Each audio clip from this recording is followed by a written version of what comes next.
నమస్తే అందరికీ.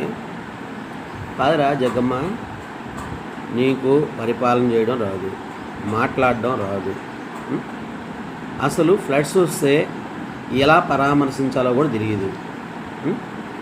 ఇప్పుడు నీ వెనక మైండ్ లేని నా కొడుకులు ఉన్నారని చెప్పి వాళ్ళకు కూడా అదేవిధంగా చేయండి అని చెప్పినావు. అసలు ఫ్లడ్స్ వస్తాయని ముందుగానే ఎస్టిమేషన్ వేసి ప్రతి ఒక్కరికి ఏ ఆపద జరగకూడదని చెప్పి ఆయన వయసు ఎంత, అలా ఆ వయసుని కామెంట్ చేసేదానికి రోజా చెక్క, విడదాల రజని, అలా ఇమ్మి పావలా శ్యామల, మీ పేటీఎం బ్యాచ్ అంతా ఆయన మీద పడిచేస్తున్నారా? వాళ్ళ సంక్రాంతి దెబ్బనికి వస్తారా మీరు? ఇప్పుడు పోయి బెంగళూరులో కూర్చొని ప్యాలెస్లో కొనుక్కోండవే. ఏరా జగమ్మ చెప్పు.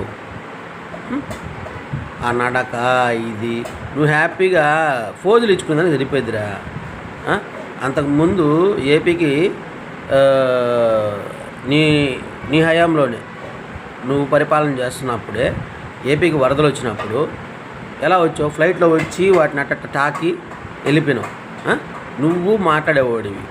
రే నీ జీకి గ్రౌండ్కి కొద్దిగా సిగ్గు మానవం ఇవేమైనా ఉంటే మళ్ళీ ఆయన గురించి మాట్లాడతావు. సిగ్గు ఇవేమైనా ఉంచా? నీకుంది అసలు? నీకుందా ప్రజల పట్ల అవగాహన? మంచి చేయాలి, మేలు చేయాలి, ఇట్లాంటివి ఏమైనా ఉన్నాయి నీకా? నువ్వు మాట్లాడేవాడివి, మీ బ్యాచ్ అడిగేవాళ్ళు. ఒక్కరిని విమర్శించేదానికి కూడా నీకు నోరు రాకూడదురా. నువ్వేం చేయాలి తెలుసా? మంచిగా ఇంట్లో సాపేసుకొని, పెద్ద మనిషి కాబట్టి కూర్చొని హ్యాపీగా దుప్పటి కప్పుకొని కొనుక్కో. నీకెందుకురా? అంతకుముందు 50 లక్షలు ఇస్తాను. ఇలా రీసెంట్లీ విజయవాడలో ఫ్లడ్ వచ్చినప్పుడు అప్పుడు ₹1 కోటి ఇస్తామన్నావు, కూటమి గవర్నమెంట్లో ఉన్నప్పుడు. అప్పుడు ఇలా ఇప్పుడు ఫ్లడ్స్ వస్తే ఏందేందో మాట్లాడతాం. ఎందుకురా మనగా? ఈసారికి బయటగా కనిపిస్తే నిన్ను బట్టలెప్పి కొడతారా బాబు.